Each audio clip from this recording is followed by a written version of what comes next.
Let me clarify 2-3 things which have been taken either out of context or are being played up. Let's just say taken out of context. First and foremost, National Conference was a member of the India Alliance. We continue to remain a member of the India Alliance. On the question of seat sharing, we have been very clear for the last few months that in the 6 seats of erstwhile Jammu and Kashmir, Ladakh, 3 seats in the valley, including Rajouri Poonch, Jammu and Udhampur. 3 seats are already with India Alliance, the ones that National Conference won in the previous parliament election. Therefore, the seats that are to be discussed are those seats that are held with the BJP. We are firm on that position. What the party president, Dr. Farooq Abdullah Sahab, talked about today while coming out of the office was a reflection of what the cadre of the party feels. The National Conference cadre has made no secret about the fact that they would rather fight elections on all seats. But the truth is that sometimes for a bigger objective, small sacrifices have to be made. If the bigger objective is to win seats back from the BJP, Jammu, Udhampur and Ladakh, then if it is necessary for the National Conference to enter into seat sharing understanding with the Congress, our doors are open. We have not yet had any formal discussions with the Congress, but informally some dialogue has taken place. There is scope for further discussion, but I would like to make very clear that our commitment to the India Alliance remains, even though founding members of the alliance unfortunately have over the last few weeks left. We are not amongst those who are leaving. We will continue our discussions with the Congress and we hope to arrive at some seat sharing understanding on that. As far as the NDA is concerned, we are not the sort of party that has our feet in multiple boats. Once we make friends, we stick to those friends. I am not sure how the journalist who is putting out this story arrived at the conclusion that our doors are open for the NDA, because they are not. I would like to make it categorically clear that no door, no window, not even a crack is open for the NDA. Our entire objective of fighting the parliament election first is to get seats back from the BJP. As and when assembly elections are announced, our aim in the assembly elections will be to come back with a sizable number so that we can start to undo the damage that the BJP has done to Jammu and Kashmir since 2019. To undo the damage, we can obviously not be a part of the NDA. And our entire campaign at that time, when the assembly elections happen, will be to target the BJP for everything that they have done to Jammu and Kashmir. तो ये कहना कि हम NDA में जाने की तैयारी कर रहे हैं, ये सरासर गलत है, ये झूठ है, बेबुनियाद है. इसके मतलब मैं जानता हूँ ये क्यों किया जा रहा है. यहाँ पे कुछ लोगों की आदत है, जब वो नेशनल कॉन्फ्रेंस को मजबूत देखते हैं तो हमें कमजोर करने की कोशिश जो है उसकी साजिशें रचाई जाती हैं, बातों को जो है तोड़ मरोड़ के पेश किया जाता है. तो जैसे मैंने कहा, सबसे पहले ये कि एनडीए के साथ हमारा कोई वास्ता नहीं है, ना आगे जाके हम एनडीए के दरवाजे को खटखटाने के लिए तैयार हैं. ना एनडीए के लिए दरवाजा खुला है, ना खिड़की खुली है, ना कोई जरा सी भी हमारे तरफ से कोई गुंजाइश है. जहां तक ये तासुर दिया जा रहा है कि हम एनडीए को छोड़ रहे हैं या इंडिया को छोड़ रहे हैं या हम इंडिया को आज कमजोर कर रहे हैं, मैं दोबारा अपनी बात जो कई महीनों से हम करते आए हैं, इंडिया अलायंस के पास पहले से ही 3 सीटें हैं, श्रीनगर, अनंतनाग और बारामुल्ला. 3 सीटें जम्मू कश्मीर और लद्दाख की वो बीजेपी के पास हैं. हमारा मकसद आज बीजेपी को रोकना है और इस मकसद के लिए कांग्रेस के साथ सीट शेयरिंग की जो प्रक्रिया है वो अभी शुरू हुई नहीं है. फॉर्मली, इनफॉर्मली कुछ बातें हुई हैं, उनको अब हम फॉर्मलाइज करेंगे. आगे आने वाले दिनों में हमारे तंजीम के जो साहिब सदर हैं वो अपने कुछ साथियों को बुलाएंगे. हम पहले अंदरूनी तौर इस पे मशवरा करेंगे और उसके बाद कांग्रेस से बात करेंगे. उमर साहब, जो कश्मीर की 3 सीटें हैं, अगर इंडिया अलायंस ने बोला कि उन पे भी डिस्कशन होगी? उन पे कोई डिस्कशन नहीं होगी ना। देखिए, अगर इंडिया अलायंस का मकसद आपस एक दूसरे को कमजोर करना है तो ठीक है ना, अब हम इन सीटों पे बात कर सकते हैं। लेकिन अगर इंडिया अलायंस का मकसद बीजेपी को कमजोर करना है तो नेशनल कॉन्फ्रेंस को कमजोर करके आपको क्या मिलेगा? ये तो पहले ही 3 सीटें इंडिया अलायंस के पास हैं। अगर इनमें से कोई सीट बीजेपी के पास होती या बीजेपी के जो सहयोगी पार्टियां हैं उनके पास होती, हम जरूर उन पे बात करते। लेकिन ये 3 सीटें पहले ही आपके इंडिया अलायंस के पास हैं। अब आप मुझे बताइए, इंडिया अलायंस में जाने का मकसद क्या था? बीजेपी को रोकना या अपने आप को मजबूत करना? अगर बीजेपी को रोकना मकसद है, फिर आप हमसे सीट क्यों मांग रहे हो? अगर मकसद ये था कि आप अपने आप को मजबूत करना चाहते हो, फिर जिस इरादे से आप इंडिया अलायंस में आए हो वो गलत है।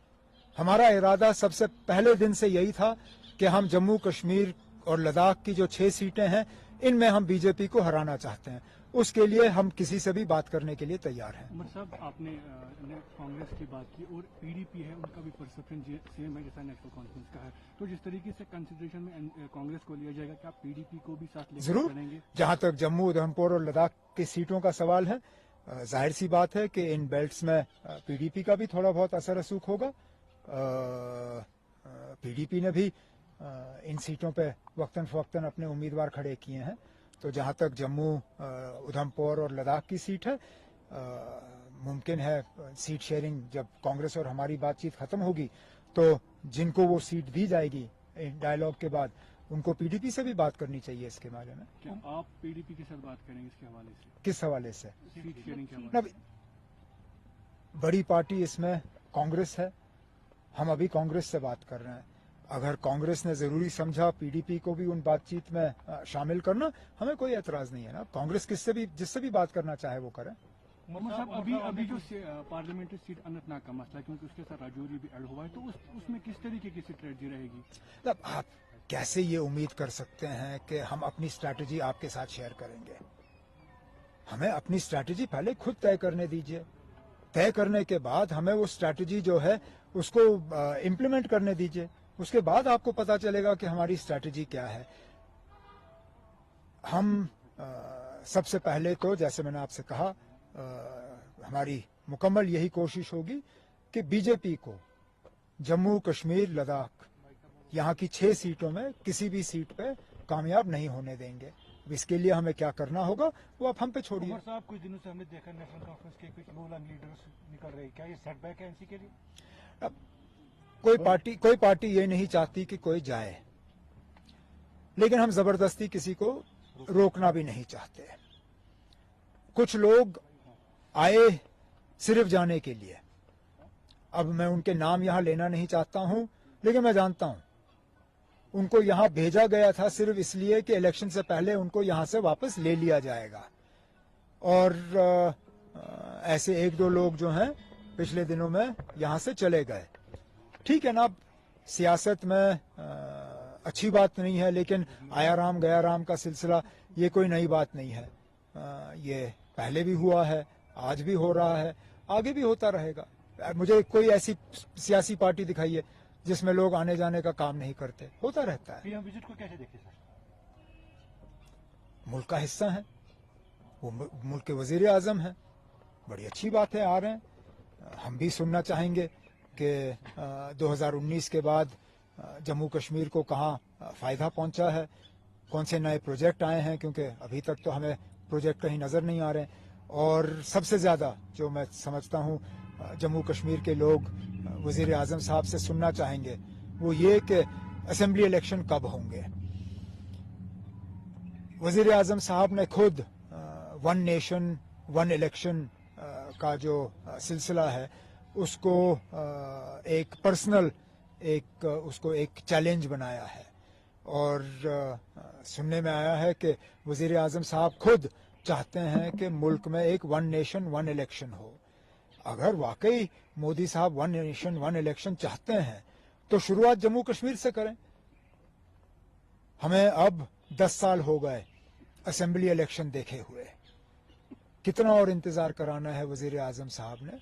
वो हम जब वो जम्मू कश्मीर आएंगे ज़रूर उनसे सुनना पसंद करेंगे कि सुप्रीम कोर्ट ने जो सितंबर 30 तारीख का डेडलाइन दिया हुआ है, कहाँ तक गवर्नमेंट ऑफ इंडिया जो है उस पर चलने के लिए तैयार है। सर, माना जा रहा है कि इलेक्शन से पहले जो है वो ईडी को इस्तेमाल किया जाता है, जो अपोजिशन लीडर्स हैं उन पे, उसको किस तरह देख रहे हैं? अब इलेक्शन से पहले, इलेक्शन के दौरान, इलेक्शन के बाद ये सिलसिला रुका नहीं है, चलता रहता है। बीजेपी की मुखालफत करने की कीमत यही है, और अगर यही कीमत है तो ठीक है ना, बीच बीच में हम वो कीमत जो है वो अदा करते रहेंगे। पहले दिन से हमने कहा है कि जहां कहीं एजेंसियों की हमें उनके साथ कोऑपरेट करना होगा, हमें मतलब कोई चीज़ हम छुपाने की कोशिश नहीं कर रहे हैं। जब कभी उन्होंने बुलाया है, गए हैं, फिर बुलाएंगे, फिर जाएंगे, और क्या। बीजेपी इज कॉन्स्टेंटली सेइंग कि वी विल ऑल 5 सीट्स, तो इतना कॉन्फिडेंस दिखा रहे हैं, what do you have to say about that? तो लद्दाख की सीट छोड़ गए। मैं उनकी जगह होता तो मैं 6 की 6 पे बात करता। अब शायद लद्दाख पे जो हालात हैं, लद्दाख पे उन्होंने हाथ ऊपर कर लिए हैं। लेकिन अब मैं नहीं जानता हूं कि कौन से हरबे इस्तेमाल होंगे, लेकिन इतना मैं ज़रूर जानता हूं कि जो जम्मू कश्मीर के साथ उन्होंने 2019 के बाद सलूक किया है, जिस तरह लोग आज परेशान हैं, वादी की 3 सीटें जिसमें रजौरी पुंछ भी शामिल है, वो तो छोड़िए, आज तो बिना मोदी और मंदिर का इस्तेमाल किए हुए वो तो जम्मू और उधमपुर का भी सीट नहीं जीत सकते। वहाँ तो जम्मू और उधमपुर सीट जीतने के लिए उनको वो 3 M's इस्तेमाल करने पड़ेंगे, मोदी, मंदिर और मनी। इन 3 चीज़ों के अलावा जम्मू कश्मीर में कोई भी सीट जीतने की पोजीशन में बीजेपी है नहीं। और सीधी सी बात है, अगर वाकई जम्मू कश्मीर की 5 सीटों पे बीजेपी जीत सकती थी, असेंबली इलेक्शन क्यों नहीं कराए? उनके कहने और करने में तो सीधा यही तो फर्क रहता है, और उनकी बातों को झूठ इसी तरह साबित किया जाता है। अगर वो जीत सकते थे, उन्होंने अभी तक असेंबली इलेक्शन कराए होते। देखिए, अब बीजेपी जहां नहीं जीत सकती वहां या तो इलेक्शन नहीं कराते या चोरी करते हैं। अब बंबई के म्युनिसिपैलिटी को वो जीत नहीं सकते, 3 साल से वहां इलेक्शन नहीं हुए। चंडीगढ़ के म्युनिसिपैलिटी को वो जीत नहीं पाए, वहां खुल्लम खुल्ला लूट हुआ, और सुप्रीम कोर्ट ऑफ इंडिया ने कहा कि यहां डेमोक्रेसी हैज बीन लूटेड। तो जम्मू कश्मीर में अगर वो जीत सकते थे, वो इलेक्शन करा देते। अब शर्म की बात है कि जम्मू कश्मीर के इलेक्शन का ऐलान सुप्रीम कोर्ट ने किया, वो इसलिए क्योंकि बीजेपी वाले जो हैं वो लोगों का सामना नहीं करना चाहते। उमर साहब, अल्ताफ बुखारी ने बोला पीएचडी और इंडिया अलायंस खाली कश्मीरियों को धोखा देने के लिए थी। आज बोला शिकन में। जिस दिन बुखारी साहब लोगों के सामने खुले अल्फाजों में ये कहे कि उन्होंने अपनी पार्टी क्यों बनाई, मैं उनकी तमाम बातों को तस्लीम करने के लिए तैयार रहूंगा।